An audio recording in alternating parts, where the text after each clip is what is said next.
उत्तराखंड जिसे देवभूमि कहा जाता है, जहाँ के हर मंदिर, हर पहाड़, हर पर्वत और हर नदी के साथ कई किस्से कहानियाँ जुड़ी हैं। यहाँ पर हैरान कर देने वाली दिलचस्प कथाओं का भी कोई अंत नहीं है।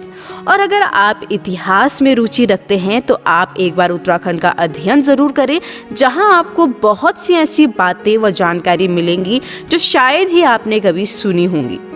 अपनी इस वीडियो में मैं आपको ऐसी ही एक अजब गजब जानकारी दूंगी जो आपको हैरान कर देगी और इस विषय पर शोध करने पर मजबूर भी। पहाड़ों के गोद में बसी ऐसी ही एक मज़ेदार और रोचक कहानी है स्वर्ग की सीढ़ियों की। उत्तराखंड को कई धार्मिक स्थानों और देवी देवताओं के वास के कारण धरती पर स्वर्ग और देवभूमि कहा जाता है। देवभूमि से जुड़ी पौराणिक गाथाओं का जिक्र हमारे प्रसिद्ध ग्रंथों में किया गया है, जिनके अनुसार उत्तराखंड के गढ़वाल में हिमालय के बंदरपूछ में स्थित स्वर्गारोहिणी चोटी से स्वर्ग का रास्ता जाता है। मान्यता है कि महाभारत काल में पांडव इसी रास्ते से स्वर्ग की ओर गए थे। यही वजह है कि इस झील का नाम संतोपंथ पड़ गया। इसके अलावा यह भी बताया जाता है कि कुरुक्षेत्र के युद्ध के बाद पांचों पांडव भाइयों ने अपनी पत्नी द्रौपदी के साथ संन्यास ले लिया और महल और राज्य को छोड़ दिया और तपस्या के लिए निकल पड़े। तपस्या का ये सफ़र उन्हें हिमालय के पहाड़ों के बीच ले आया।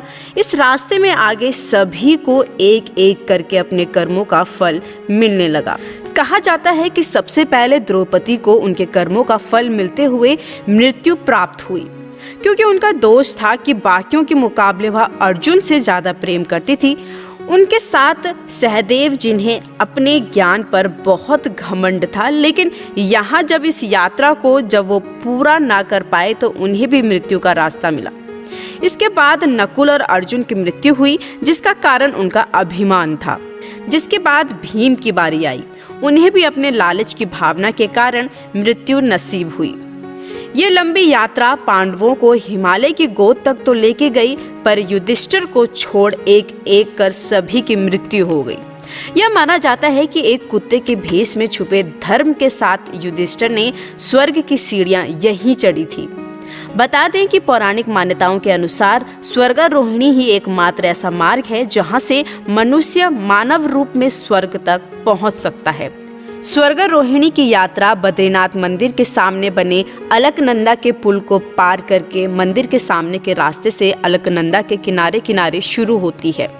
संतोपंथ झील से कुछ दूर आगे चलने पर स्वर्गारोहिणी ग्लेशियर नजर आता है। यहाँ आने वाले सभी हिंदू तीर्थ यात्री यह मानते हैं कि मानवीय शरीर के साथ अगर आप पूरी धरती में कहीं से भी स्वर्ग जा सकते हैं तो वह स्वर्गारोहिणी ग्लेशियर का मार्ग है। कहा जाता है कि इस ग्लेशियर पर 7 सीढ़ियां हैं जो कि स्वर्ग जाने का रास्ता है। हालांकि इस ग्लेशियर पर अमूमन 3 सीढ़ियां ही नजर आती हैं, बाकी बर्फ और कोहरे की चादर से ढकी रहती हैं। स्वर्गारोहिणी का रास्ता बहुत दुर्गम है। इस रास्ते में आप चंद्रकुंड, सूर्यकुंड और विष्णु कुंड के दर्शन करते हुए स्वर्गारोहिणी की उन सीढ़ियों तक पहुंचते हैं जहां से केवल युधिष्ठिर ही स्वर्ग जा सके थे। संतोपंथ और स्वर्गारोहिणी की यात्रा पर जाने के लिए सबसे बेहतर समय जून के प्रथम सप्ताह से लेकर सितंबर तक होता है। इस समय यहाँ बहुत ठंड होती है, इसलिए गर्म कपड़े ले जाना बेहद ज़रूरी होता है। तो ये थी हमारी खास रिपोर्ट। आपको हमारी ये रिपोर्ट कैसे लगी हमें कमेंट कर ज़रूर बताइएगा। उत्तराखंड से जुड़ी ऐसी ही वीडियोस के लिए बने रहिए मेरे यूट्यूब चैनल के साथ। धन्यवाद।